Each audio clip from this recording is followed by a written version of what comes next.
വലിയ പ്രത്യാശ എന്നത് യുഗാന്ത്യ പ്രത്യാശയാണ്.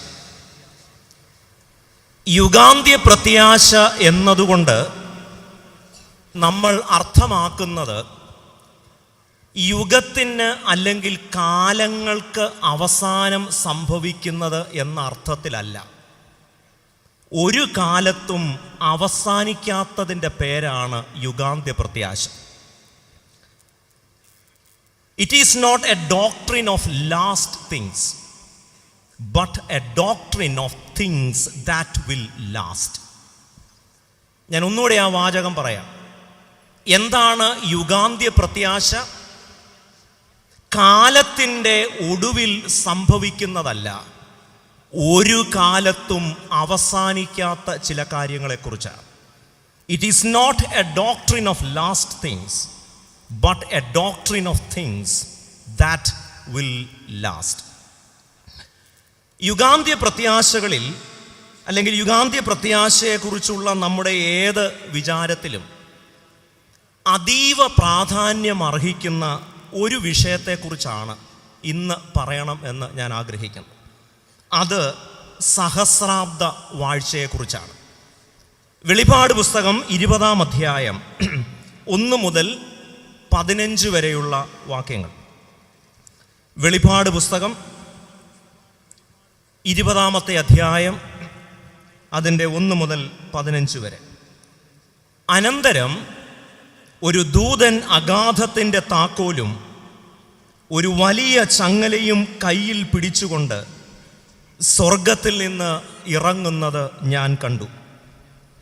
അവൻ പിശാചും സാത്താനും എന്നുള്ള പഴയ പാമ്പായ മഹാസർപ്പത്തെ പിടിച്ച് 1000 ആണ്ടേക്ക് ചങ്ങലയിട്ടു. 1000 ആണ്ട് കഴിയുവോളം ജാതികളെ വഞ്ചിക്കാതിരിപ്പാൻ അവനെ അഗാധത്തിൽ തള്ളിയിട്ട് അടച്ചു പൂട്ടുകയും മീതെ മുദ്രയിടുകയും ചെയ്തു. അതിൻ്റെ ശേഷം അവനെ അല്പകാലത്തേക്ക് അഴിച്ച് വിടേണ്ടതാകും. ഞാൻ ന്യായാസനങ്ങളെ കണ്ടു. അവയിൽ ഇരിക്കുന്നവർക്ക് ന്യായവിധിയുടെ അധികാരം കൊടുത്തു. യേശുവിൻ്റെ സാക്ഷ്യവും ദൈവവചനവും നിമിത്തവും തല ഛേദിക്കപ്പെട്ടവരും മൃഗത്തെയോ അതിൻ്റെ പ്രതിമയോ നമസ്കരിക്കാതിരുന്നവരും നെറ്റിയിലും കൈമേലും അതിൻ്റെ മുദ്ര കൈക്കൊള്ളാതിരുന്നവരുമായവരുടെ ആത്മാക്കളെയും ഞാൻ കണ്ടു. അവർ ജീവിച്ച് 1000 ആണ്ട് ക്രിസ്തുവിനോടുകൂടെ വാണു. മരിച്ചവരിൽ ശേഷമുള്ളവർ 1000 ആണ്ട് കഴിയുവോളം ജീവിച്ചില്ല. ഇത് 1-ാമത്തെ പുനരുത്ഥാനം. 1-ാമത്തെ പുനരുത്ഥാനത്തിൽ പങ്കുള്ളവൻ ഭാഗ്യവാനും വിശുദ്ധനുമാകുന്നു. അവരുടെ മേൽ 2-ാം മരണത്തിന് അധികാരമില്ല. അവർ ദൈവത്തിനും ക്രിസ്തുവിനും പുരോഹിതന്മാരായി ക്രിസ്തുവിനോടുകൂടെ 1000 ആണ്ട് വാഴും. 1000 ആണ്ട് കഴിയുമ്പോഴോ സാത്താനെ തടവിൽ നിന്ന് അഴിച്ചുവിടും. അവൻ ഭൂമിയുടെ 4 ദിക്കിലുമുള്ള ജാതികളായി സംഖ്യയിൽ കടൽപ്പുറത്തെ മണൽ പോലെയുള്ള ഗോഗ് മാഗോഗ് എന്നവരെ യുദ്ധത്തിനായി കൂട്ടിച്ചേർക്കേണ്ടതിന് വശീകരിപ്പാൻ പുറപ്പെടും. അവർ ഭൂമിയിൽ പരക്കെ ചെന്ന് വിശുദ്ധന്മാരുടെ പാളയത്തെയും പ്രിയ നഗരത്തെയും വളയും. എന്നാൽ ആകാശത്തു നിന്ന് തീ ഇറങ്ങി അവരെ ദഹിപ്പിച്ചു കളയും. അവരെ വഞ്ചിച്ച പിശാചിനെ മൃഗവും കള്ളപ്രവാചകനും കിടക്കുന്ന ഗന്ധക തീപ്പൊയ്യിലേക്ക് തള്ളിയിടും. അവർ എന്നേക്കും രാപ്പകൽ ദണ്ഡനം സഹിക്കേണ്ടി വരും. ഞാൻ വലിയൊരു വെള്ള സിംഹാസനവും അതിൽ ഒരുത്തൻ ഇരിക്കുന്നതും കണ്ടു. അവൻ്റെ സന്നിധിയിൽ നിന്ന് ഭൂമിയും ആകാശവും ഓടിപ്പോയി, അവയെ പിന്നെ കണ്ടില്ല. മരിച്ചവർ ആബാലവൃദ്ധം സിംഹാസനത്തിൻ്റെ മുൻപിൽ നിൽക്കുന്നതും കണ്ടു. പുസ്തകങ്ങൾ തുറന്നു. ജീവന്റെ പുസ്തകം എന്ന മറ്റൊരു പുസ്തകവും തുറന്നു. പുസ്തകങ്ങളിൽ എഴുതിയിരുന്നതിന് ഒത്തവണ്ണം മരിച്ചവർക്ക് അവരുടെ പ്രവൃത്തികൾക്കടുത്ത ന്യായവിധി ഉണ്ടായി. സമുദ്രം തന്നിലുള്ള മരിച്ചവരെ ഏൽപ്പിച്ചു കൊടുത്തു. മരണവും പാതാളവും തങ്ങളിലുള്ള മരിച്ചവരെ ഏൽപ്പിച്ചു കൊടുത്തു. ഓരോരുത്തനും അവനവൻ്റെ പ്രവൃത്തികൾക്കടുത്ത വിധി ഉണ്ടായി. മരണത്തെയും പാതാളത്തെയും തീപ്പൊയ്കയിൽ തള്ളിയിട്ടു. ഈ തീപ്പൊയ്ക രണ്ടാമത്തെ മരണം. ജീവപുസ്തകത്തിൽ പേരെഴുതി കാണാത്ത ഏവനെയും തീപ്പൊയ്കയിൽ തള്ളിയിടും. പ്രാർത്ഥിക്കാം. ഞങ്ങളെ സ്നേഹിക്കുന്ന നല്ല ദൈവമേ, സ്വർഗീയ കർത്താവേ, നിന്റെ വചനം കേൾപ്പാൻ ആർത്തിയോടെ കൊതിയോടെ ചേർന്ന് വന്നിരിക്കുന്ന ഞങ്ങളെ നീ കരുണയോടെ നോക്കണമേ. ജീവിതത്തിൻ്റെ എത്രയോ സന്ദർഭങ്ങളിൽ നിന്റെ വചനം ഞങ്ങളുടെ ജീവിതത്തിൽ ചെയ്ത അത്ഭുതങ്ങളെ ഞങ്ങൾ ഈ സമയം ഓർക്കുന്നു. രോഗസൗഖ്യമായി, ഏകാന്തതയിൽ സഖിത്വമായി, നിരാശയിൽ പ്രത്യാശയായി നിന്റെ വചനം ഞങ്ങൾക്ക് അനുഭവപ്പെട്ടു. നിന്റെ വചനത്തിൻ്റെ ശക്തിയിൽ ഞങ്ങൾ വിശ്വസിക്കുന്നവരും നിന്റെ വചനത്തെ സ്നേഹിക്കുന്നവരുമാകുന്നതുകൊണ്ടാണല്ലോ പല തിരക്കുകളുണ്ടായിട്ടും നിന്റെ വചനം കേൾപ്പാൻ ആർത്തിയോടെ ഞങ്ങൾ ചേർന്ന് വന്നിരിക്കുന്നു. കർത്താവേ, കഷ്ടതയും പട്ടിണിയും ദാരിദ്ര്യവും യുദ്ധവുമൊക്കെ നിറഞ്ഞ ഒരു ലോകത്ത് ഞങ്ങൾ ജീവിക്കുമ്പോൾ നീ ഞങ്ങൾക്ക് തന്നിരിക്കുന്ന വലിയ യുഗാന്ത്യ പ്രത്യാശയ്ക്കായി ഞങ്ങൾ നിന്നെ വാഴ്ത്തുന്നു.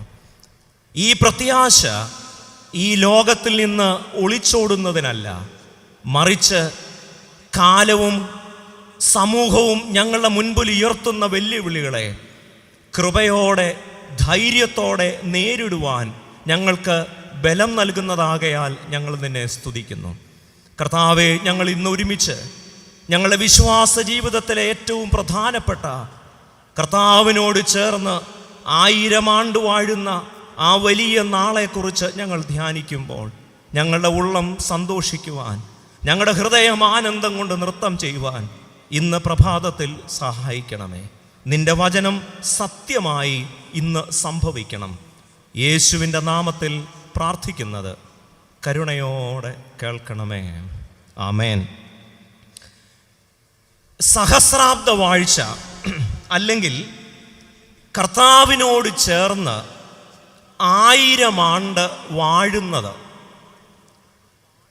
ഏതൊരു വിശ്വാസിയെയും ആവേശം കൊള്ളിക്കുന്ന, ത്രസിപ്പിക്കുന്ന ഒരു അനുഭവമാണ്. സഹസ്രാബ്ദ വാഴ്ചയെക്കുറിച്ച് വേദപുസ്തകത്തിലെ മറ്റ് പുസ്തകങ്ങളിൽ നേരിട്ട് അധികം സൂചനകളില്ല.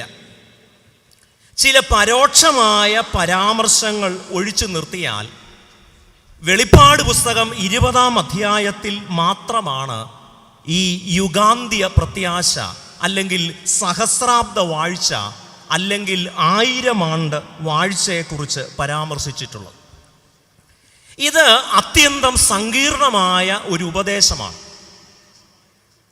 മനസ്സിലാക്കാൻ വളരെ ബുദ്ധിമുട്ടുള്ള, നമ്മുടെ ഒരു യുക്തിബോധത്തിനുള്ളിൽ പൂർണ്ണമായും വഴങ്ങാത്ത ഒന്നാണ് ഈ 1000 ആണ്ട് വാഴ്ച. ഈ വായിച്ച 15 വാക്യങ്ങളെ സംബന്ധിച്ചും നിരവധി വ്യാഖ്യാനങ്ങളുണ്ട്. എന്നാൽ ഓരോ വാക്കിനെ സംബന്ധിച്ചും ഓരോ വാചകത്തെ സംബന്ധിച്ചും ലഭ്യമായ എല്ലാ വിശദീകരണങ്ങളും നൽകുക എന്നത് തികച്ചും അപ്രായോഗികമാണ്. എന്നാൽ ഏറെക്കുറെ നമുക്ക് സ്വീകരിക്കാൻ കഴിയുന്ന വേദപുസ്തക അടിസ്ഥാനത്തിൽ ഈ 1000 ആണ്ട് വാഴ്ചയെക്കുറിച്ച് പറയാം എന്ന് ഞാൻ കരുതുകയാണ്. നമ്മളിതിൻ്റെ ധ്യാനത്തിൻ്റെ വിശദാംശങ്ങളിലേക്ക് പ്രവേശിക്കുന്നതിന് മുൻപ് പ്രധാനമായും സഹസ്രാബ്ദ വാഴ്ചയെക്കുറിച്ച്, 1000 ആണ്ട് വാഴ്ചയെക്കുറിച്ച് പ്രചാരത്തിലുള്ള, ഒരുപക്ഷെ നമ്മളിൽ പലരുടെയും ശ്രദ്ധയിൽപ്പെട്ടിട്ടുള്ള ചില വാദങ്ങൾ ഏതാനും മിനിറ്റുകൾ കൊണ്ട് ഞാനൊന്ന് ഓടിച്ചു പറയാം. ഇത് മനസ്സിലായില്ലല്ലോ എന്നോർത്ത് നിങ്ങൾ വിഷമിക്കേണ്ട. കാരണം ഇതുവരെ ഒന്നും മനസ്സിലായിട്ടില്ലെങ്കിലും നമുക്ക് അതിനെക്കുറിച്ചൊന്നും യാതൊരു ദുഃഖമില്ലാത്തത് കൊണ്ട് ഇന്നത്തേത് മനസ്സിലായില്ലെങ്കിൽ അതിനെക്കുറിച്ച് പ്രത്യേകിച്ച് അങ്ങനെ വിഷമിക്കുമെന്നും. എന്നാൽ ഈ സംഗതി യൂട്യൂബിലുള്ളത് കൊണ്ട് ഏതെങ്കിലും കാരണവശാൽ നിങ്ങൾക്ക് പഠിക്കാനും മനസ്സിലാക്കാനും താല്പര്യം തോന്നുന്നെങ്കിൽ ഒന്നുകൂടെ അതൊന്ന് വായിക്കാൻ, മനസ്സിലാക്കാൻ എപ്പോഴെങ്കിലും നിങ്ങൾക്ക് അങ്ങനെ ഒരു പ്രലോഭനം ഉണ്ടായാൽ, സാധ്യത കുറവാണ്, അങ്ങനെ ഉണ്ടായാൽ അന്നത്തേക്ക് വേണ്ടി ഞാൻ ചില കാര്യങ്ങൾ വേഗത്തിലൊന്ന് പറയാം. 1000 ആണ്ട് വാഴ്ചയെക്കുറിച്ച് പ്രധാനമായും ആ വാചകം ആവർത്തിക്കുന്നു, ഒത്തിരിയുണ്ട്, എങ്കിലും ഏറ്റവും കൂടുതൽ ആളുകൾ പറഞ്ഞിട്ടുള്ള 3 വാദങ്ങൾ. ഒന്ന്, ആ വാദത്തിൻ്റെ ഒരു സാങ്കേതിക പദം എന്നത് പോസ്റ്റ് മില്ലനിയം എന്നാണ്. വാക്ക് കേട്ട് നിങ്ങൾ വിഷമിക്കേണ്ട. അതിൻ്റെ അർത്ഥം ഇത്രയേ ഉള്ളൂ: 1000 ആണ്ട് വാഴ്ച സംഭവിക്കുന്നത് 1000 ആണ്ട് വാഴ്ച കഴിഞ്ഞതിന് ശേഷമേ കർത്താവ് വരൂ. അപ്പോൾ എന്താണ് പോസ്റ്റ് മില്ലനിയം? ആ പോസ്റ്റിനകത്ത് തന്നെ കിടപ്പുണ്ട്.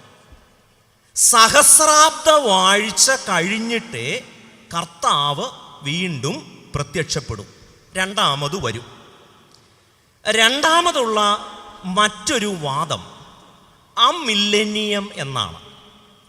എന്ന് പറഞ്ഞാൽ ഈ വാദം പറയുന്നവർ പറയുന്നത് പ്രത്യേകിച്ച് അങ്ങനെ ഒരു 1000 ആണ്ട് വാഴ്ചയില്ല, മറിച്ച് അത് കർത്താവിൻ്റെ ഉയർത്തെഴുന്നേൽപ്പിൽ ഓൾറെഡി തുടങ്ങിക്കഴിഞ്ഞു.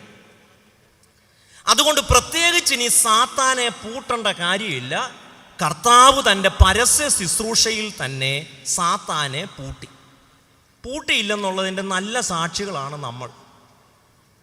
ഈ ലോകത്തിലെ കാര്യങ്ങളെങ്ങാനും കണ്ടാൽ സാത്താനെ പൂട്ടിയിട്ടിരിക്കുകയാണെന്ന് ആരെങ്കിലും വിശ്വസിക്കുമോ? പക്ഷെ അങ്ങനെ വിശ്വസിക്കുന്ന ധാരാളം ആളുകളുണ്ട്. അവരുടെ സിദ്ധാന്തത്തിൻ്റെ പേരാണ് അമില്ലനിയം.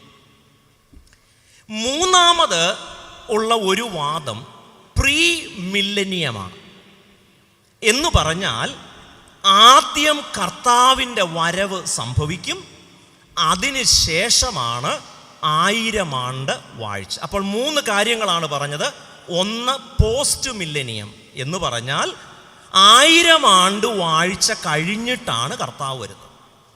രണ്ടാമത്തെ വാദം എന്നത് കർത്താവിൻ്റെ ഉയർത്തെഴുന്നേൽപ്പിൽ തന്നെ 1000 ആണ്ട് വാഴ്ച തുടങ്ങി. മൂന്നാമത്തെ വാദം എന്നതാണ് പ്രീ മില്ലനിയം. എന്ന് പറഞ്ഞാൽ ആദ്യം കർത്താവ് വരും, അതിനുശേഷം 1000 ആണ്ട് വാഴ്ച. ഈ 1000 ആണ്ട് ഈ പ്രീ മില്ലനിയമാണ് എനിക്ക് ഏറെക്കുറെ സ്വീകാര്യമായിട്ടുള്ളത്. എന്നാൽ അതിനുള്ളിൽ തന്നെ വീണ്ടും പല അവാന്തര സംഗതികളുണ്ട്. അത് നിങ്ങൾക്കും എനിക്കും അത്ര കേട്ടുകൊണ്ടിരിക്കാൻ അത്ര കോംപ്ലിക്കേറ്റഡ് ആയതുകൊണ്ട് ഞാൻ അതിലേക്ക് പോകുന്നില്ല. ഈ 3 കാര്യങ്ങൾ ഓർത്തിരുന്നാൽ മതി. ചില ആളുകളെങ്കിലും വിചാരിക്കും, ഈ സഹസ്രാബ്ദ വാഴ്ച എന്നത് ശരിക്കും വിശ്വസിക്കാവുന്ന ഒന്നാണോ? ഒരുപക്ഷെ ദൈവശാസ്ത്രം പഠിച്ചിട്ടുള്ള വിദ്യാർത്ഥികൾക്ക് ഏറ്റവും പ്രിയപ്പെട്ട എഴുത്തുകാരനാണ് യോഗൻ മോൾട്ട്മാൻ. അദ്ദേഹം അസന്നിഗ്ധമായി പറഞ്ഞിട്ടുണ്ട്, ക്രിസ്ത്യൻ എസ്കറ്റോളജി ഈസ് മില്ലനേറിയൽ. സഹസ്രാബ്ദ വാഴ്ചയിലൂടെ അല്ലാതെ യുഗാന്ത്യ പ്രത്യാശയെ പൂർണ്ണമായും മനസ്സിലാക്കാൻ ആവില്ല. നാം ഇന്ന് വായിച്ചതായ വേദഭാഗത്ത് 4 ഘട്ടങ്ങളിലായി ഈ 1000 ആണ്ട് വാഴ്ച അല്ലെങ്കിൽ സഹസ്രാബ്ദ വാഴ്ചയെക്കുറിച്ച് പറഞ്ഞിട്ടുണ്ട്. അതിൽ 1ഉം 3ഉം നമ്മൾ അധികം വിശദീകരിക്കില്ല. 2ഉം 4ഉം ഘട്ടങ്ങളാണ് നമ്മൾ കൂടുതൽ പ്രാധാന്യത്തോടെ പറയാൻ ശ്രമിക്കുന്നത്. അതിൻ്റെ 1ാമത്തെ ഘട്ടം 20-ാം അധ്യായം 1 മുതൽ 3 വരെയുള്ള വാക്യങ്ങൾ. വേദപുസ്തകം കൊണ്ടുവന്നിട്ടുള്ളവർ വേദപുസ്തകം നോക്കുക. കാരണം ഇത് വേദപുസ്തകം കൂടെ ഉണ്ടെങ്കിലേ നമുക്കത് കുറച്ചുകൂടെ സൗകര്യമായി മനസ്സിലാക്കാനായിട്ട് സാധിക്കൂ. കൊണ്ടുവരാത്തവർക്ക് അവർക്ക് മൊബൈലിൽ ആ വേദപുസ്തകം ഉണ്ടെങ്കിൽ തീർച്ചയായും അത് തുറന്നു നോക്കുന്നത് നല്ലതാണ്. എന്നാൽ അതൊഴിച്ച് ബാക്കിയെല്ലാം മൊബൈലിലുണ്ടെങ്കിൽ നിങ്ങൾ കണ്ണടച്ച് പ്രാർത്ഥിച്ചുകൊണ്ടിരുന്നാൽ മതി. എന്താണ് 1ാമത്തെ ഘട്ടം? 1ാമത്തെ ഘട്ടത്തെക്കുറിച്ച് പറയുന്നത് സാത്താനെ ചങ്ങലയ്ക്കിടുക എന്നതാണ്. 20-ാം അധ്യായം തുടങ്ങുന്നത് പത്മോസ് ദ്വീപിൽ കിടന്ന യോഹന്നാൻ ഒരു ദർശനം കാണുകയാണ്. എന്താണ് ദർശനം? സ്വർഗത്തിൽ നിന്ന് ഒരു ദൂതൻ ഇറങ്ങി വരുന്നു. ഈ ദൂതന്റെ കയ്യിൽ താക്കോലുമുണ്ട്, ചങ്ങലയുമുണ്ട്. 1-ാം അധ്യായം 18-ാമത്തെ വാക്യത്തിൽ മരണത്തിൻ്റെയും പാതാളത്തിൻ്റെയും താക്കോൽ എൻ്റെ കയ്യിലുണ്ടെന്ന് ഉയർത്തെഴുന്നേറ്റ കർത്താവ് പറയുന്നുണ്ട്. അതിൻ്റെ 11 മുതലുള്ള വാക്യങ്ങളിൽ നമ്മൾ വായിക്കുന്നത് ഇങ്ങനെയാണ്: ഞാനൊരു ശബ്ദം കേട്ടു, തിരിഞ്ഞു നോക്കിയപ്പോൾ കണ്ടത് എന്താണ്? 7 പൊൻനിലവിളക്കുകളും നിലവിളക്കുകളുടെ നടുവിൽ നിലയങ്കി ധരിച്ച് മാറത്ത് പൊൻകച്ച കെട്ടിയവനായി മനുഷ്യപുത്രനോട് സദൃശ്യനായവനെയും കണ്ടു. ഈ മനുഷ്യപുത്രന്റെ കുറച്ചുകൂടെ വിശദാംശങ്ങൾ അവിടെ പറയുന്നുണ്ട്. അവിടെ പറയുന്നു, അവൻ്റെ കണ്ണുകൾ അഗ്നിജ്വാലയ്ക്ക് സമാനമാണ്, അവൻ്റെ തലയും തലമുടിയും ഹിമം പോലെ വെണ്മയുള്ളതാണ്, അവൻ്റെ ശബ്ദം പെരുവെള്ളത്തിൻ്റെ ഇരച്ചിൽ പോലെയാണ്, അവൻ്റെ കണ്ണുകൾ അഗ്നിജ്വാലയ്ക്ക് സമാനമാണ്, അവൻ്റെ മുഖം സൂര്യനെ പോലെ പ്രകാശിക്കുന്നുണ്ട്, അവൻ്റെ വലങ്കൈയിൽ 7 നക്ഷത്രമുണ്ട്. ഇത് കഴിഞ്ഞിട്ടാണ് അവിടെ പറയുന്നത്, ഇതാ ഞാൻ ജീവിച്ചിരിക്കുന്നു, എൻ്റെ കയ്യിൽ മരണത്തിൻ്റെയും പാതാളത്തിൻ്റെയും താക്കോലുണ്ട്. അപ്പോൾ ഈ 20-ാം അധ്യായത്തിൻ്റെ ആദ്യ വാക്യങ്ങളിൽ പറയുന്ന ദൂതൻ്റെ കൈവശമുള്ള താക്കോൽ എന്നത് യഥാർത്ഥത്തിൽ ഉയർത്തെഴുന്നേറ്റ കർത്താവിൻ്റെ കൈവശമുള്ള താക്കോലാണ്. ഈ താക്കോലുമായിട്ടാണ് ദൂതൻ സ്വർഗത്തിൽ നിന്ന് ഇറങ്ങി വരുന്നതായി യോഹന്നാൻ ദർശനത്തിൽ കാണുന്നത്. ഇങ്ങനെ ഇറങ്ങി വരുന്ന ദൂതൻ അവിടെ പറയുന്നു, സാത്താനെ പിടിച്ചുകെട്ടി ചങ്ങലക്കിട്ടു. അവിടെ 4 വാക്കുകളാണ് ഒരേ ആളെ അല്ലെങ്കിൽ ഒരേ പ്രതിഭാസത്തെ വിശദീകരിക്കാൻ ഉപയോഗിച്ചിരിക്കുന്നത്. അവിടെ പിശാചുണ്ട്, പാമ്പുണ്ട്, മഹാസർപ്പമുണ്ട്, സാത്താനുണ്ട്. ഇതെല്ലാം ഒരാൾ തന്നെ. അതുകൊണ്ട് പിശാചും പാമ്പും മഹാസർപ്പവുമായ സാത്താനെ പിടിച്ചുകെട്ടി.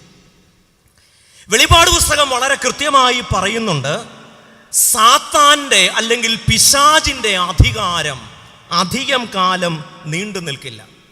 വെളിപാട് പുസ്തകം 12-ാം അധ്യായം 7 മുതൽ 12 വരെയുള്ള വാക്യങ്ങളിൽ സ്വർഗത്തിൽ ഒരു മഹാദുഃഖം സംഭവിക്കുന്നുണ്ട്, യുദ്ധം സംഭവിക്കുന്നുണ്ട്.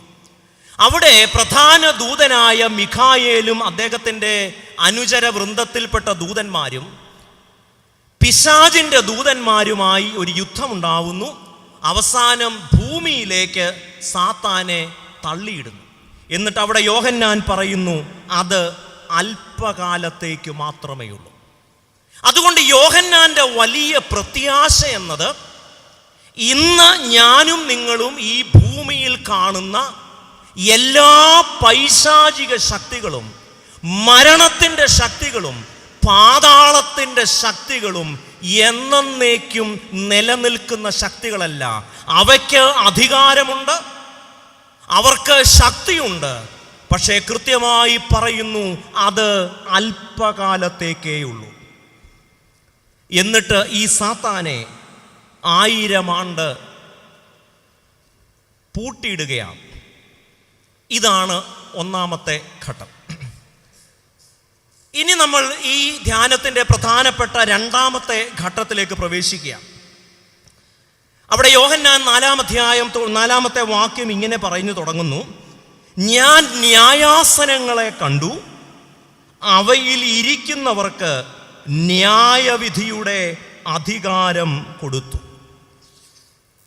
അപ്പോൾ യോഹന്നാൻ പറയുന്നു, ഞാൻ ന്യായാസനങ്ങളെ കാണുകയാണ്. ഈ ന്യായാസനങ്ങളിൽ ഇരിക്കുന്നവർക്ക് ന്യായം വിധിപ്പാൻ അധികാരമുണ്ട്.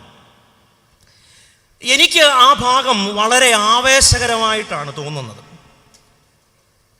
ഭൂമിയിൽ നിങ്ങളെ ന്യായം വിധിച്ചവരെ നിങ്ങൾ ന്യായം വിധിക്കുന്ന ദിവസത്തിൻ്റെ പേരാണ് 1000 ആണ്ട് വാഴ്ച.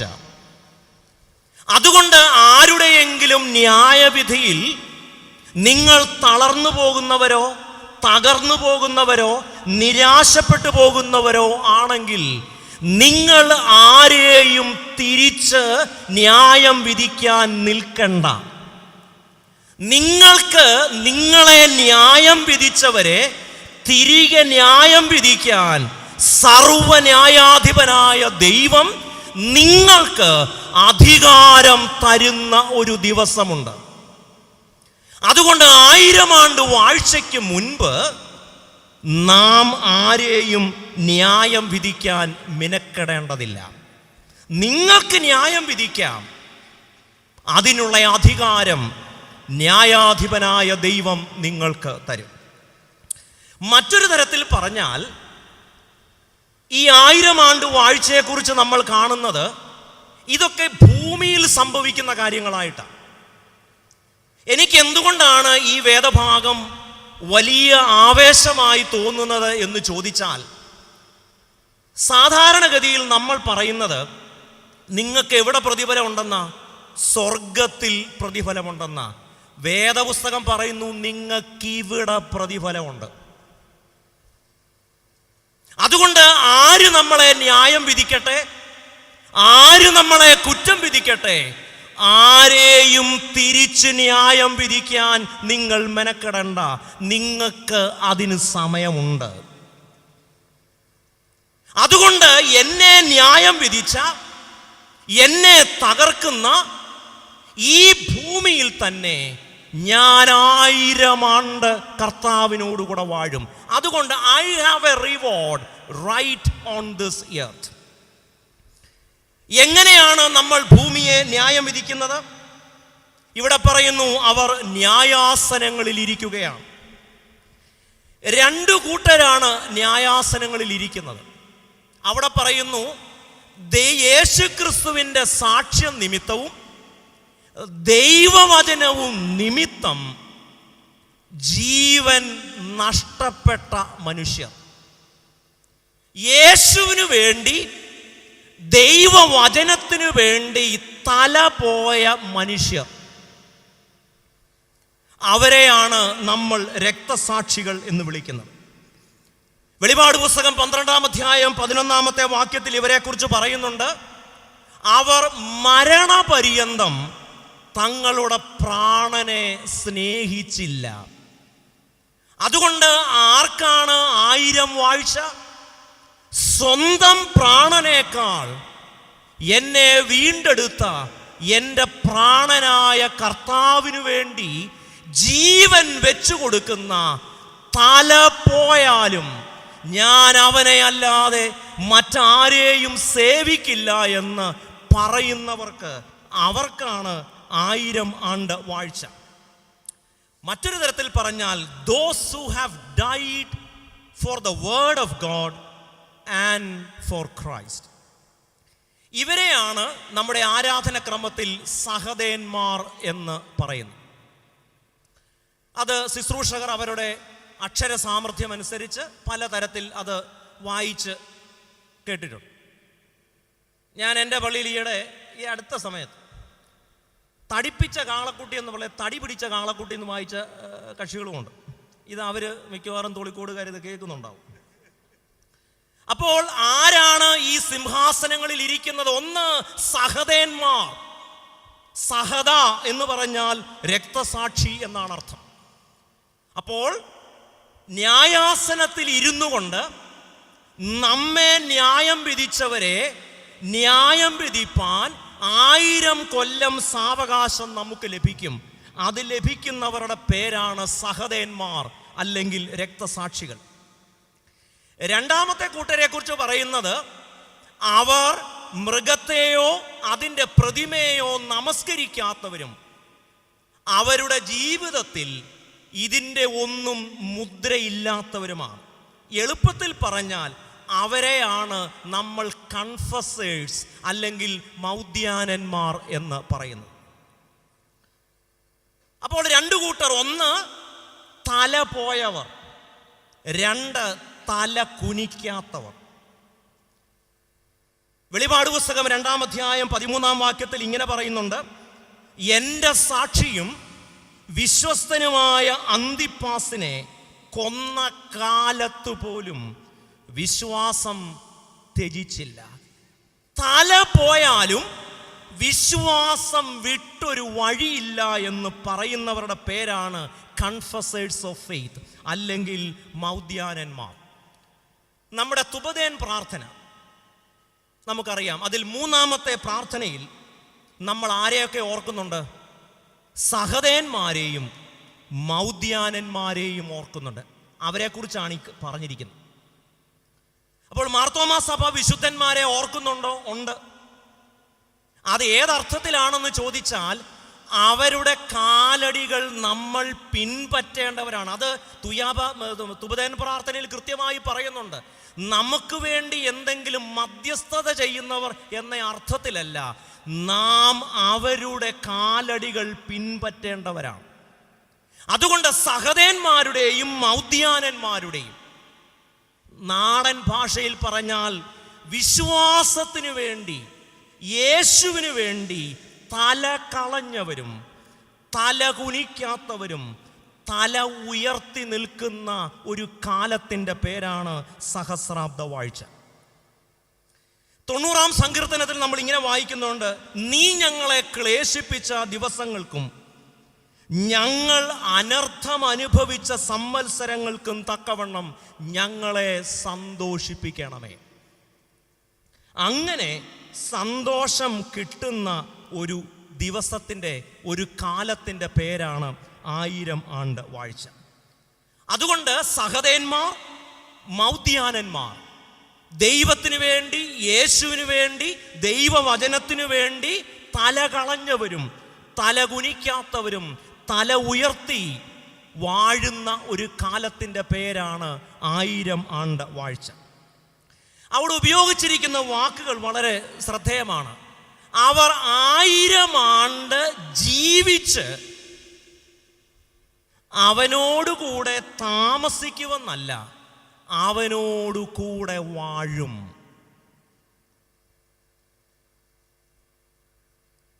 വേദപുസ്തകത്തിൻ്റെ ഒരു വലിയ ശക്തീകരണമാണ്. 1 കൊരിന്ത്യർ 6-ാം അധ്യായത്തിൻ്റെ 2-ാമത്തെ വാക്യത്തിൽ പൗലോസ് ശ്ലീഹ പറയുന്നുണ്ട്: വിശുദ്ധന്മാർ ലോകത്തെ വിധിക്കും. അതുകൊണ്ട് നമ്മളെല്ലാവരും ഉയർത്തെഴുന്നേൽക്കും. യേശുവിന് വേണ്ടിയും ദൈവവചനത്തിനു വേണ്ടിയും തല കളഞ്ഞവരും തല കുനിക്കാത്തവരുമാണെങ്കിൽ നമുക്ക് ദൈവം ഈ ഭൂമിയിൽ വെച്ചിരിക്കുന്ന പ്രതിഫലമാണ് സഹസ്രാബ്ദ വാഴ്ച. നമ്മൾ 1000 ആണ്ട് ജീവിച്ച് അവനോട് കൂടെ വാഴും. നമ്മുടെ ശവസംസ്കാര ശുശ്രൂഷയിൽ അതിൻ്റെ 189-ാമത്തെ പുറത്ത് നമ്മുടെ പ്രിയപ്പെട്ടവരുടെ മുഖമൊക്കെ മൂടി കാർമികൻ മണ്ണ് ശരീരത്തിലേക്ക് ഇട്ടിട്ട് പറയും: ഈ ശരീരം മണ്ണാകുന്നു. അതിനുശേഷമുള്ള ആ പ്രാർത്ഥന നിങ്ങൾ ശ്രദ്ധിച്ചിട്ടുണ്ടെങ്കിൽ അവിടെ പറയുന്നുണ്ട്, ഈ ദാസൻ അല്ലെങ്കിൽ ഈ ദാസി നിത്യജീവനായി ഉയർക്കും എന്ന പ്രത്യാശയോടെ. അപ്പോൾ എന്താണ് നിത്യജീവനായി ഉയർക്കുക എന്ന് പറഞ്ഞാൽ? ഇതാണ് 1000 ആണ്ട് വാഴ്ചയാണ്. അവർ ഉയർത്തെഴുന്നേൽക്കുന്നത് ന്യായവിധിക്കല്ല, നിത്യജീവനായി. ന്യായവിധിക്കായിട്ട് ഒരു ഉയർത്തെഴുന്നേൽപ്പുണ്ട്, അത് നമ്മൾ പുറകെ പറയും. അപ്പോൾ നിത്യജീവനായി നമ്മൾ ഉയർക്കുന്ന ആ കാലത്തിൻ്റെ പേരാണ് 1000 ആണ്ട് വാഴ്ച. ശവസംസ്കാര ശുശ്രൂഷയിൽ ഒരു പ്രത്യേക പ്രാർത്ഥന ഇങ്ങനെയുണ്ട്: നിന്റെ സിംഹാസനത്തിന് മുൻപാകെയുള്ള ശ്രേഷ്ഠമായ നില ഞങ്ങൾക്ക് ദാനം ചെയ്യണമേ. ഇതൊക്കെ പ്രാർത്ഥിക്കുന്നുണ്ട്, ഇത് വല്ലതും കേൾക്കുന്നുണ്ടോ എന്നുള്ള കാര്യത്തിൽ മാത്രമേ ഉള്ളൂ.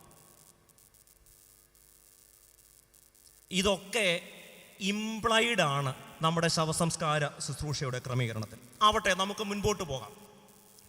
അപ്പോൾ ഈ യേശുവിന് വേണ്ടിയും ദൈവവചനത്തിനു വേണ്ടിയും തല കളഞ്ഞവരും തല കുനിക്കാത്തവരുമായ സഹദേന്മാരും മൗദ്യാനന്മാരും, അവരെക്കുറിച്ച് വേദപുസ്തകം പറയുന്നത് അതിൻ്റെ 6-ാമത്തെ വാക്യത്തിൽ, ഇത് ഒന്നാമത്തെ പുനരുത്ഥാനം, ഒന്നാമത്തെ പുനരുത്ഥാനത്തിൽ പങ്കുള്ളവൻ ഭാഗ്യവാനും വിശുദ്ധനുമാണ്. അപ്പോൾ ഇവർക്കൊരു പേര് കൊടുത്തിട്ടുണ്ട്, ഭാഗ്യവാൻ, വിശുദ്ധൻ. വെളിപാട് പുസ്തകത്തിൽ ഈ 7 ഭാഗ്യവർണ്ണനകളാണ്, 7 ബിയാറ്റിറ്റ്യൂഡ്സ്. ആ 7 ഭാഗ്യവർണ്ണനകളിൽ ഒന്നാണ് ഇപ്പോൾ നമ്മൾ 20-ാം അധ്യായത്തിൽ വായിച്ചത്. അതുകൊണ്ട് നാം എല്ലാവരും മരിക്കും, എന്നാൽ നാം ഉയർക്കുന്നത് ന്യായവിധിക്കായിട്ടാണോ നിത്യജീവനായിട്ടാണോ എന്നതാണ് പ്രശ്നം. നിത്യജീവനായി ഉയർക്കുമ്പോൾ നമുക്ക് ലഭിക്കുന്ന പേര് വിശുദ്ധനെന്നും ഭാഗ്യവാനുമാണ്. എന്തുകൊണ്ടാണ് ഇവരെ വിശുദ്ധന്മാരെന്നും ഭാഗ്യവാന്മാരെന്നും പറയുന്നത്? തൊട്ടടുത്ത വാക്യത്തിൽ പറഞ്ഞിട്ടുണ്ട്, ഒന്നാമത്തെ പുനരുത്ഥാനത്തിൽ പങ്കുള്ളവൻ ഭാഗ്യവാനും വിശുദ്ധനുമാകുന്നു, അവരുടെ മേൽ 2ാം മരണത്തിന് അധികാരമില്ല. ഇതൊക്കെ നിങ്ങൾക്ക് കേൾക്കാൻ താല്പര്യമുള്ളതാണോ എന്നെനിക്ക് അറിഞ്ഞുകൂടാ. എനിക്ക് ഈ ഫോണിൽ ഈ ദൈവത്തിൻ്റെ ശബ്ദം റെക്കോർഡ് ചെയ്യുന്ന ഒരു ഫെസിലിറ്റി ഒന്നും ഇല്ലാത്തതുകൊണ്ട് ഇല്ല, അതൊക്കെ കൊണ്ട് കാണിക്കരുത്. എനിക്ക് പറയാനുള്ളത് വചനമാണ്. വചനം പഠിക്കാനാണ് നമ്മളിവിടെ വന്നിരിക്കുന്നത്. ഇത് നമ്മൾ അറിയേണ്ടതും പഠിക്കേണ്ടതുമായ വിഷയങ്ങളാണ്. ആവട്ടെ, എന്തുകൊണ്ടാണ് ഇവരെ വിശുദ്ധന്മാരെന്നും ഭാഗ്യവാന്മാരെന്നും പറയുന്നത്? കാരണം ഇനി അവർക്ക് മരണമില്ല. 2ാം മരണം അവരുടെ മേൽ അധികാരം ചെയ്യില്ല. അതിലുപരി ഇവർ 1000 ആണ്ട് ദൈവത്തിനും ക്രിസ്തുവിനും പുരോഹിതന്മാരായി വാഴും. നമ്മളെ മാമോദീസായിലൂടെ നമ്മളെല്ലാവരും രാജകീയ പുരോഹിത വർഗമാണ്. അങ്ങനെ മാമോദീസായിലൂടെ രാജകീയ പുരോഹിത വർഗമായി വേർതിരിക്കപ്പെട്ട നമ്മൾ എന്നേക്കും പുരോഹിതന്മാരായി തീരുന്ന കാലത്തിൻ്റെ പേരാണ് സഹസ്രാബ്ദ വാഴ്ച. ഇതിൻ്റെ 3-ാമത്തെ ഘട്ടത്തിലേക്ക് പ്രവേശിക്കാം. 1000 ആണ്ട് കഴിയുമ്പോൾ സാത്താനെ അഴിച്ചുവിടും. ഇതിനെക്കുറിച്ച് ധാരാളം രസകരമായ വ്യാഖ്യാനങ്ങളുണ്ട്. പുള്ളി അവിടെ കാണും കിടന്നുകൂടെ, എന്തിനാണ് ഈ പുള്ളിയെ വീണ്ടും അഴിച്ചുവിടുന്നത്? ഒരു തൃപ്തികരമായ വിശദീകരണം നിങ്ങൾക്ക് എല്ലാവർക്കും സ്വീകാര്യമായ ഒരു വ്യാഖ്യാനം ഒന്നും എൻ്റെ കൈവശമില്ല. എന്നാൽ എനിക്ക് തോന്നുന്ന ഒരു ലളിതമായ യുക്തി, ഈ 1000 ആണ്ട് കഴിയുമ്പോഴത്തേക്ക് വിശുദ്ധന്മാർക്ക് ബോറടിക്കും. കാരണം എന്തില്ല? ചോയ്സ് ഇല്ല. ഈ യുക്തി ഞാൻ സ്വീകരിക്കാനുള്ള ഒരു കാരണം, ഏദൻ തോട്ടത്തിൽ ആദമും ഹൗവയും ആരോടൊപ്പമായിരുന്നു? എല്ലാ ദിവസവും ദൈവം വരും, എല്ലാവരെല്ലാം കൂടെ വർത്താനം പറയും, ഒരുമിച്ച് സന്തോഷമായിട്ടൊക്കെ ഇരിക്കും. കുറേ കഴിഞ്ഞപ്പോൾ എനിക്ക് തോന്നുന്നത് ഇവർക്ക് എന്ത് ചെയ്ത് കാണും? ഈ വിശുദ്ധ ജീവിതം പലർക്കും ബോറടിക്കുന്നുണ്ട്. കാരണം ചോയ്സ് ഇല്ല. ഈ വിശുദ്ധ ജീവിതത്തിൻ്റെ ഏറ്റവും ലളിതമായ ഒരു ഇംഗ്ലീഷ് പ്രയോഗം, ഐ cannot ബി അതർവൈസ്. എനിക്ക് ഇതല്ലാതെ മറ്റൊരു ചോയ്സ് ഇല്ല. അതുകൊണ്ട് 1000 ആണ്ട് സാത്താനെ ചങ്ങലക്കിട്ടപ്പോൾ വിശുദ്ധന്മാർക്ക് എന്തില്ല? ചോയ്സ് ഇല്ല. അതുകൊണ്ട് ദൈവം അവർക്കൊരു ചോയ്സ് കൊടുക്കുക. വിശുദ്ധന്മാർക്ക് ബോറടിക്കും എന്നതുകൊണ്ടായിരിക്കണം, ഞാനിതെൻ്റെ ഇതൊന്നും അങ്ങനെ തിരുമേനി അത് തിരുത്തി, തിരുമേനിയാകുമ്പം പിശാചിനെ കുറിച്ച് കുറച്ചുകൂടെ ഒക്കെ, കാരണം ഇതിൻ്റെയൊക്കെ കാര്യങ്ങൾ അവരാണ് കൈകാര്യം ചെയ്യുന്നത് എന്നതുകൊണ്ടാണ്. അപ്പോൾ ഈ ദൈവത്തോടു കൂടെ ആദമിനോടും ഹൗവയും ദൈവത്തോടു കൂടെ ജീവിച്ചപ്പം അവർക്ക് വേറൊരു ഓപ്ഷൻ്റെ ആവശ്യമുണ്ടോ? എല്ലാ ദിവസവും ദൈവത്തോടു കൂടെ അല്ലേ കഴിയുന്നത്, പിന്നെ എന്തിനാണ് മറ്റൊരു സാധ്യത? 1000 ആണ്ട് ദൈവത്തോടു കൂടെ കഴിയുമ്പോൾ ദൈവം മനുഷ്യൻ്റെ ഫ്രീ വിൽ, ശരി തെറ്റുകളെ വിവേചിച്ചറിയാനുള്ള മനുഷ്യൻ്റെ സ്വാതന്ത്ര്യത്തെ മറ്റൊരു ടെസ്റ്റിന് വിധേയമാക്കും. എന്നിട്ട് പറയുന്നുണ്ട്, ഈ സാത്താനെ അഴിച്ചു വിടുമ്പോൾ സാത്താൻ എന്ത് ചെയ്യും? നമുക്കറിയാം, ഒട്ടും നന്നാവാത്ത ഒരാളെ, മനുഷ്യനെ നമ്മളൊരു മൃഗത്തോടാണ് നമ്മൾ എപ്പോഴും ഉപമിക്കുന്നത്. ഡാഷ് എടുത്ത് ഡാഷിൻ്റെ അകത്തിട്ടാലും ആ ഡാഷ് അതുപോലെ ഇരിക്കും, അല്ലേ? എന്ന് പറഞ്ഞ പോലെ 1000 കൊല്ലം ചങ്ങലക്കിട്ടിട്ടും സാത്താൻ്റെ സ്വഭാവത്തിന് അതോടി നടന്ന് മനുഷ്യനെ എല്ലാം പറ്റിക്കുക. പണ്ടൊക്കെ എഴഞ്ഞായിരുന്നു വന്ന് പറ്റിക്കുന്നത്, ഇപ്പൊ കറുത്ത പാൻറ്റും വെള്ള ഷർട്ടും ഒക്കെ ഇട്ട് വന്നാ പറ്റിക്കുന്നത്.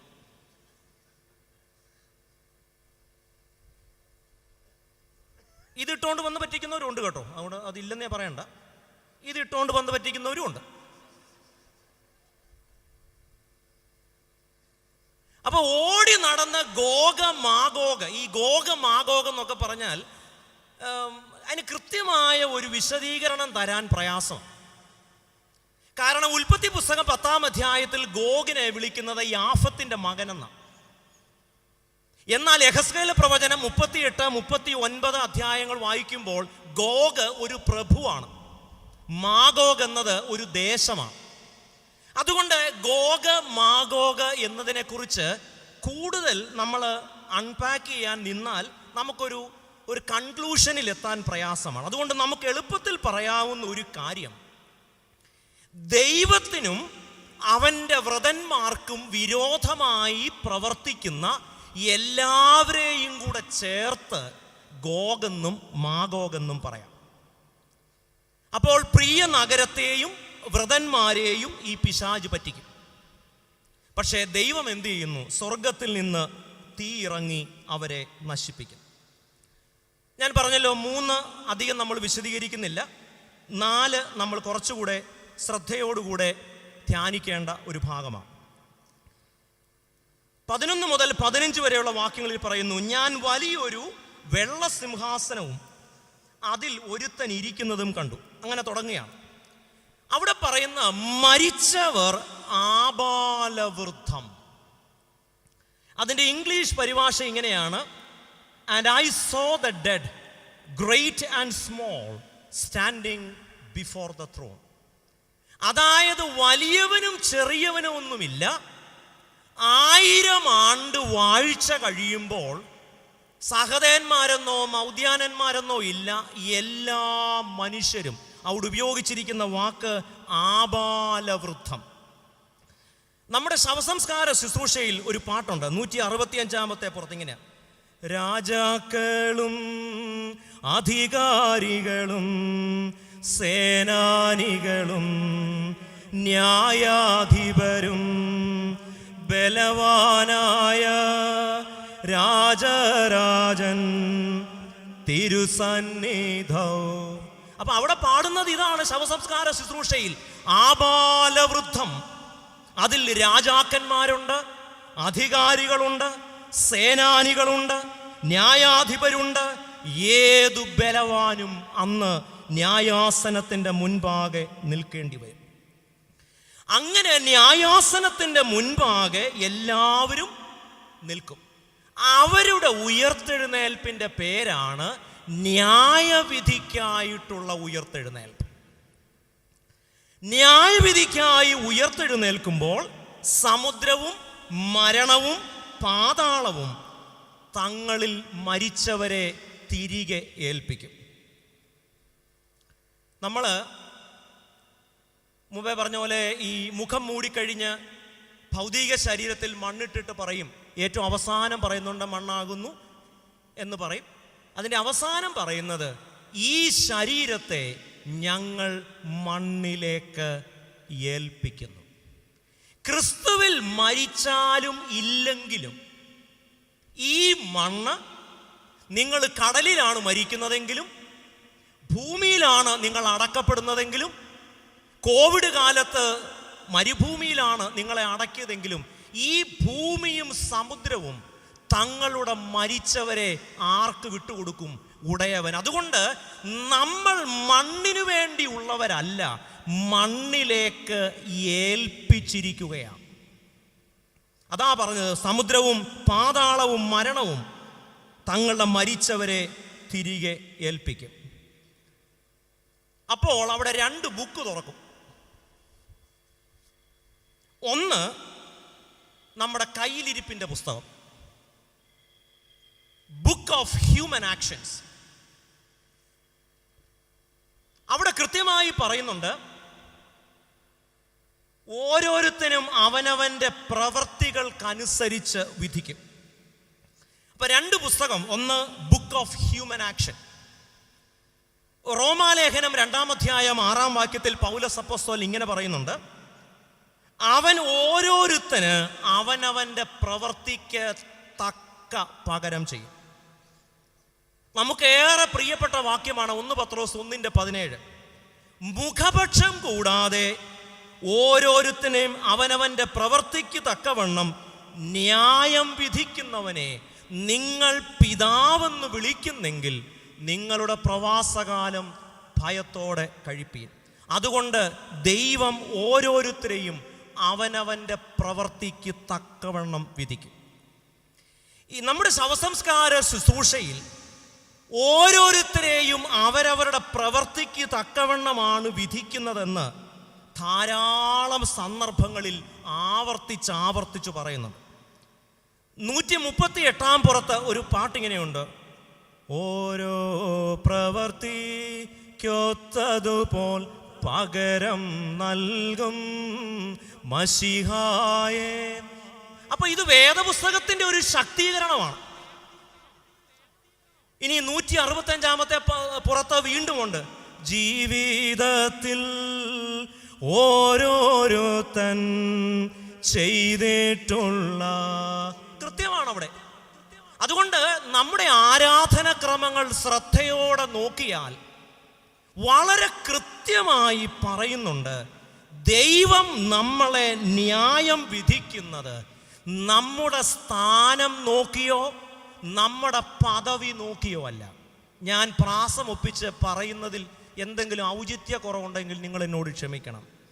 കൈവെപ്പല്ല, കയ്യിലിരിപ്പിനനുസരിച്ചാണ് ന്യായം വിധി.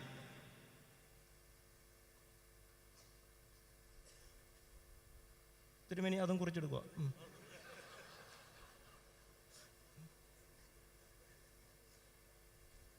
വളരെ ക്ലിയറാ ഓരോരുത്തരെയും. അതുകൊണ്ട് അച്ഛനായതുകൊണ്ട് എനിക്കൊരു കൈവെപ്പുണ്ട്.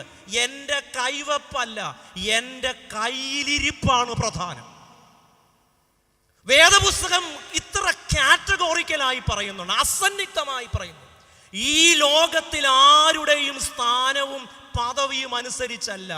നിങ്ങൾ അച്ഛനാവട്ടെ, വികാരി ജനറൽ ആവട്ടെ, അത് എങ്ങനെ ആയതാവട്ടെ,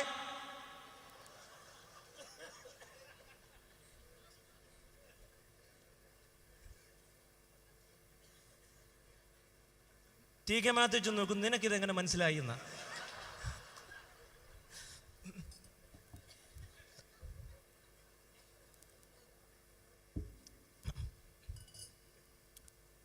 എന്നെ ഈ അവസാന ദിവസം വിളിച്ചതിൻ്റെ കാര്യം മനസ്സിലായത്. കാരണം ഇനി ഇത് കൺവെൻഷൻ നടന്നില്ലെങ്കിലും കുഴപ്പമില്ല, ഒരു കൊല്ലത്തെ ഒരു ബ്രേക്ക് കിട്ടും. അപ്പം ശവസംസ്കാര ശുശ്രൂഷയുടെ പാട്ടുകളിലും ധാരാളം റെഫറൻസസ് വേദപുസ്തകത്തിൽ തന്നെയുണ്ട്. ദൈവം നമ്മളെ ന്യായം വിധിക്കുന്നത് ഞാൻ ഭദ്രാസന സെക്രട്ടറി ആണെന്നോ, ഭദ്രാസന എപ്പിസ്കോപ്പായാണെന്നോ, അച്ഛനാണെന്നോ, സുവിശേഷകനാണെന്നോ, 40 കൊല്ലമായിട്ട് കമ്മിറ്റിയിലിരുന്ന് 200 ഉഴുന്നുവട തിന്നിട്ടുണ്ടെന്നോ, ഇതൊന്നും ഒരു മാനദണ്ഡമല്ല. സ്ഥാനമല്ല, പദവിയല്ല. കാരണം നമ്മൾ 1 പത്രോസ് 1:17 പറഞ്ഞു, ദൈവം എങ്ങനെയാണ് ന്യായം വിധിക്കുന്നത്? മുഖപക്ഷം നോക്കാതെ.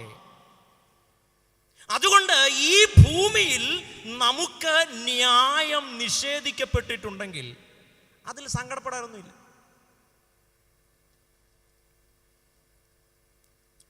അതുകൊണ്ട് പ്രവർത്തിക്കനുസരിച്ചാണ് ദൈവം നമ്മളെ ന്യായം വിധിക്കുന്നത്. ഇതിനോട് ചേർത്ത് ഒരു കാര്യം കൂടെ പറയാതെ പോയാൽ ഒരു പക്ഷേ ഒരല്പം കുഴപ്പമാകാം. അപ്പോൾ ഇവിടെ ഇത് വായിക്കുമ്പോൾ പ്രവർത്തിക്കനുസരിച്ച് നമ്മളെ ന്യായം വിധിക്കുന്നു എന്ന് പറയുമ്പോൾ ഒരു സംശയം തോന്നാം. അപ്പോൾ രക്ഷ എന്നത് വിശ്വാസത്താൽ അല്ലേ, അതോ പ്രവൃത്തിയാലാണോ?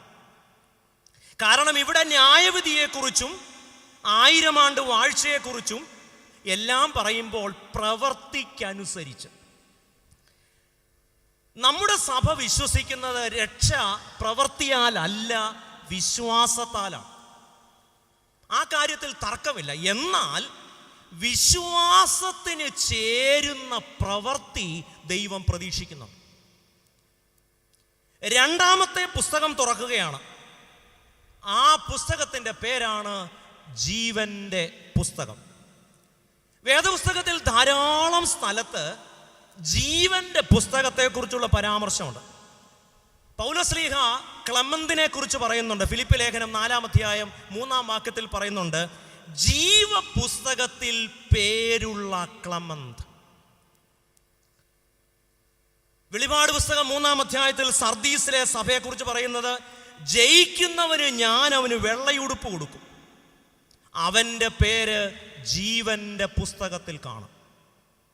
വെളിപാട് പുസ്തകം 13, 23 അധ്യായങ്ങളിൽ ഉപയോഗിച്ചിരിക്കുന്ന വാക്ക് കുഞ്ഞാടിൻ്റെ ജീവപുസ്തകം.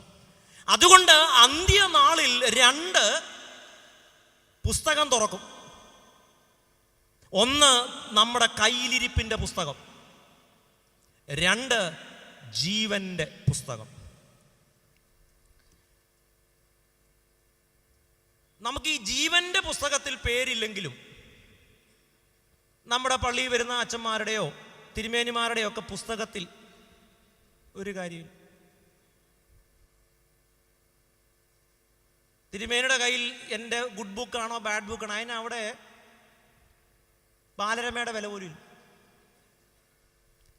നമ്മുടെ പേർ മനുഷ്യന്റെ നല്ല പുസ്തകത്തിലുണ്ടോ എന്നല്ല, ജീവന്റെ പുസ്തകത്തിൽ പേരുണ്ടോ എന്നതാണ് പ്രധാനം.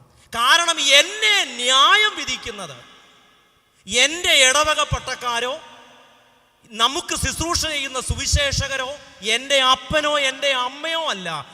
എന്നെ ന്യായം വിധിക്കുന്നത് കുഞ്ഞാടിൻ്റെ ജീവപുസ്തകത്തിൽ പേരുണ്ടോ എന്നതിൻ്റെ അടിസ്ഥാനത്തിലാണ്.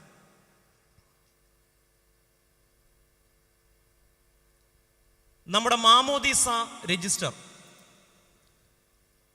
ആദ്യകാലങ്ങളിൽ ഈ കുഞ്ഞിൻ്റെ പേര് മാമോദീസ രജിസ്റ്ററിൽ ചേർക്കുന്നത് മാമോദീസ ശുശ്രൂഷയുടെ മധ്യയാണ്. അതിന് ജോൺ ക്രിസോസ്റ്റം പോലെയുള്ള സഭാപിതാക്കന്മാർ നൽകുന്ന പേര് ബുക്ക് ഓഫ് ലൈഫ് എന്ന. ഐറേനിയസിനെ പോലെയുള്ള സഭാപിതാക്കന്മാർ അതിന് ഹെവൻലി ബുക്ക് എന്നാ പറയും. അതുകൊണ്ട് മാമോദീസ രജിസ്റ്ററിൽ ഇപ്പൊ പിന്നെ അങ്ങനെയൊന്നുമല്ല, സൈഡ് റൂമിൽ ചുങ്കം പിരിവുകാരി ഇരിക്കുന്ന പോലെ ഇരിക്കുക. 500 ആണോ 1000 ആണോ ഈ വാഴക്കൊല ലേലം വിളിക്കുന്ന പോലെ. ഇങ്ങനെ അല്ല മാമോദീസ രജിസ്റ്ററിൽ പേരെഴുതേണ്ടത്. പോത്തിനറിയാമോ ഏത്തവാഴ?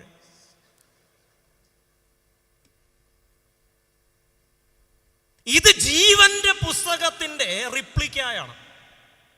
ഈ പുസ്തകത്തിൽ മാമോദീസ രജിസ്റ്ററിൽ പേരുള്ളവൻ പിതാവിൻ്റെയും പുത്രൻ്റെയും പരിശുദ്ധാത്മാവിൻ്റെ നാമത്തിൽ സ്നാനമേറ്റ് ഈ രജിസ്റ്ററിൽ പേരുള്ളവൻ്റെ പേര് ജീവന്റെ പുസ്തകത്തിൽ കാണുമെന്ന് സഭ പ്രത്യാശിക്കുകയും നമ്മൾ കണ്ടിട്ടില്ലാത്തതും നമുക്ക് ഒരുപക്ഷെ കാണാൻ ഒരു എളുപ്പത്തിൽ സാധിക്കാത്തതുമായ ആ ജീവന്റെ പുസ്തകത്തിൻ്റെ റിപ്ലിക്കായാണ് ഈ അതുകൊണ്ട് ഒരു ഇടവക വികാരി, വൈദികൻ, കാർമ്മികൻ മാമോദീസ രജിസ്റ്ററിൽ പേരെഴുതുമ്പോൾ ആ മാമോദീസ രജിസ്റ്ററിൻ്റെ പേര് ജീവന്റെ പുസ്തകമെന്നാണ്. അത് സ്വർഗത്തിലെ പുസ്തകമാണെന്നല്ല അതിൻ്റെ അർത്ഥം. ഈ പേരുള്ളവൻ അവൻ്റെ പേരും ജീവന്റെ പുസ്തകത്തിൽ കാണും എന്ന വലിയ പ്രത്യാശയാണ്. അതുകൊണ്ട് അന്ത്യ ന്യായവിധി നമ്മുടെ സ്ഥാനമോ പദവിയോ വിദ്യാഭ്യാസ യോഗ്യതയോ ഒന്നുമല്ല. നമ്മുടെ പ്രവർത്തിക്കനുസരിച്ച് അവൻ നമ്മളെ ന്യായം വിധിക്കും. രണ്ടാമത്തെ പുസ്തകമാണ് ജീവന്റെ പുസ്തകം. ജീവന്റെ പുസ്തകത്തിൽ പേരുള്ളവൻ ഭാഗ്യവാൻ. അവർക്ക് ഉള്ള വലിയ സന്തോഷം അവരുടെ മേൽ ഇനി മറ്റൊരു മരണം ഇല്ല എന്നതാണ്. അങ്ങനെ ന്യായവിധി പൂർത്തിയായി കഴിയുമ്പോൾ ഒരു പക്ഷേ വേദപുസ്തകത്തിലെ ഏറ്റവും സുന്ദരമായ ഒരു പ്രത്യാശ വാചകത്തോടെയാണ് യോഹന്നാൻ തൻ്റെ ദർശനത്തിന് സമാപ്തി വരുത്തുന്നത്. 4 ഘട്ടങ്ങളിലായി എന്താണ് സഹസ്രാബ്ദ വാഴ്ച, എന്താണ് 1000 ആണ്ട് വാഴ്ച, എന്താണ് millennial rule, what it means to reign with God. യേശുവിനോടുകൂടെ വാഴുക എന്ന് പറഞ്ഞാൽ എന്താണ്? അതിൻ്റെ 1-ാം ഘട്ടത്തിൽ നമ്മൾ കണ്ടത് സാത്താനെ ചങ്ങലേക്കിടുന്നു. 2-ാമത്തെ ഘട്ടത്തിൽ നമ്മൾ കാണുന്നത് അവരെല്ലാവരും ന്യായാസനങ്ങളിൽ ഇരിക്കുകയാണ്. തങ്ങളെ ന്യായം വിധിച്ചവരെ വിശുദ്ധന്മാർ ന്യായം വിധിക്കുന്ന നാളിൻ്റെ പേരാണ് സഹസ്രാബ്ദ വാഴ്ച. ആർക്കൊക്കെയാണ് അവിടെ ഇരിക്കാൻ സാധിക്കുന്നത്? വിശുദ്ധന്മാർ. അവിടെ സാധിക്കുന്നത് രക്തസാക്ഷികൾ, മാർട്ടേഴ്സ് ആൻഡ് കൺഫസേഴ്സ് ഓഫ് ഫെയ്ത്ത്, സഹദേന്മാരും മൗദ്യാനന്മാരും. അവർക്ക് വേദപുസ്തകം നൽകുന്ന വിശേഷണം അവർ വിശുദ്ധന്മാരാണ്, അവർ ഭാഗ്യവാന്മാരാണ്. എന്തുകൊണ്ടാണ് അവരെ അങ്ങനെ വിളിക്കുന്നത്? ഒന്ന്, അവരുടെ മേൽ ഇനി 2-ാമത്തെ മരണത്തിന് അധികാരമില്ല. 2-ാമത്തെ കാരണം, അവർ ഇനി 1000 കൊല്ലം ദൈവത്തിൻ്റെ സന്നിധിയിൽ പുരോഹിതന്മാരായി വാഴും. മാമോദീസായിലൂടെ രാജകീയ പുരോഹിത വർഗമാക്കപ്പെട്ട നമ്മൾ എന്തിനാണോ നമ്മൾ മാമോദീസ ഏറ്റത്, അതിൻ്റെ സാക്ഷാത്കാരമാണ് 1000 ആണ്ട് വാഴ്ചയിൽ അവൻ്റെ സന്നിധിയിൽ ക്രിസ്തുവിൻ്റെ പുരോഹിതന്മാരായി നമ്മൾ വാഴും. 3-ാമത്തെ ഘട്ടത്തിൽ നമ്മൾ പറയുന്നുണ്ട് സാത്താനെ അഴിച്ചുവിടും. 4-ാമത്തെ ഘട്ടത്തിൽ പറയുന്നു ദൈവം എല്ലാ മനുഷ്യരെയും ഉയർപ്പിക്കുന്നു. ആബാലവൃദ്ധം ജനങ്ങളും ഉയർത്തെഴുന്നേൽക്കും. 2 പുസ്തകം തുറക്കും. 1 നമ്മുടെ കയ്യിലിരിപ്പിൻ്റെ പുസ്തകം, 2 ജീവൻ്റെ പുസ്തകം. ദൈവം നമ്മെ നമ്മുടെ പ്രവൃത്തിക്ക് അനുസരിച്ച് ന്യായം വിധിക്കും. എന്നെ കേൾക്കുന്ന പ്രിയപ്പെട്ടവരെ, മാമോദീസ രജിസ്റ്ററിൽ പേരുള്ളവരാണ് നമ്മൾ. എന്തിനാണ് നമ്മൾ മാമോദീസ ഏറ്റത്? എന്തിനാണ് നമ്മൾ അവൻ്റെ മരണത്തിലും പുനരുത്ഥാനത്തിലും അനുരൂപപ്പെട്ടിരിക്കുന്നത്? ഈ മാമോദീസ രജിസ്റ്ററിൽ പേരുള്ള എല്ലാവരും ജീവന്റെ പുസ്തകത്തിൽ പേരുള്ളവരാകണം എന്നതാണ് സഭയുടെ പ്രാർത്ഥന, നമ്മുടെ പ്രത്യാശ. കെട്ടുപോകാത്ത അഗ്നിജ്വാലയ്ക്ക് പ്രവൃത്തികൾക്കനുസരിച്ച് ന്യായം വിധിച്ച് അവൻ പാപികളെ അഗ്നി നരകത്തിന് വിട്ടുകൊടുക്കും. അതെല്ലാം കഴിയുമ്പോൾ 21-ാം അധ്യായം അതിൻ്റെ 3 മുതൽ 5 വരെയുള്ള ആ പ്രത്യാശ വാക്കുകളോടെ പറഞ്ഞ് ഞാൻ അവസാനിപ്പിക്കാം. ഇങ്ങനെയാണ് യോഹന്നാൻ പറയുന്നത്: ഇതാ മനുഷ്യരോടുകൂടെ ദൈവത്തിൻ്റെ കൂടാരം, അവൻ അവരോട് കൂടെ വസിക്കും, അവർ അവൻ്റെ ജനമായിരിക്കും, ദൈവം താൻ അവരുടെ ദൈവമായി അവരോട് കൂടെ ഇരിക്കും. അവൻ അവരുടെ കണ്ണിൽ നിന്ന് കണ്ണുനീരെല്ലാം തുടച്ചു കളയും. ഇനി മരണമുണ്ടാകയില്ല, ദുഃഖവും മുറവിളിയും കഷ്ടതയും ഇനി ഉണ്ടാകയില്ല. ഇതിനേക്കാൾ വലിയ എന്ത് പ്രത്യാശയാ ഒരു ദൈവ പൈതലിനുള്ളത്? പ്രിയമുള്ളവരെ, കർത്താവിൻ്റെ വരവ് ഏറ്റവും ആസന്നമായിരിക്കുന്നുവെന്ന് സംഭവങ്ങൾ നമ്മളെ വിളിച്ചറിയിക്കുക. ഒട്ടും ജീവിക്കാൻ അനുകൂലമല്ലാത്ത സാമൂഹിക രാഷ്ട്രീയ കാലാവസ്ഥ. എന്നാൽ യോഹന്നാൻ കണ്ടതുപോലെ നമ്മുടെ വിശ്വാസത്തിൻ്റെ കണ്ണുകൾ തുറക്കട്ടെ. സാത്താൻ്റെ അല്പകാലത്തേക്കുള്ള അധികാരം അവസാനിക്കുന്നത് സ്വപ്നം കാണാം. സാത്താനെ ചങ്ങലക്കിടുന്നത് സ്വപ്നം കാണാം. 1000 ആണ്ട് അവനോടുകൂടെ വാഴുന്നത് സ്വപ്നം കാണാം. ആ വലിയ ഭാഗ്യത്തിന് ദൈവം നമ്മളെ അർഹരാക്കട്ടെ. തൻ്റെ ആത്മാവ് മുഖാന്തരം ദൈവം നമുക്കതിന് സഹായിക്കട്ടെ. ഈ കൺവെൻഷൻ കർത്താവിൻ്റെ മഹത്വ പ്രത്യക്ഷതയെക്കുറിച്ചും യുഗാന്ത്യ പ്രത്യാശയെക്കുറിച്ചും 1000 ആണ്ട് വാഴ്ചയെക്കുറിച്ചുമുള്ള ഉറപ്പിൽ വർദ്ധിച്ചു വരുവാൻ ദൈവം നമുക്കെല്ലാവർക്കും സഹായിക്കട്ടെ എന്ന് പ്രാർത്ഥിക്കുന്നു.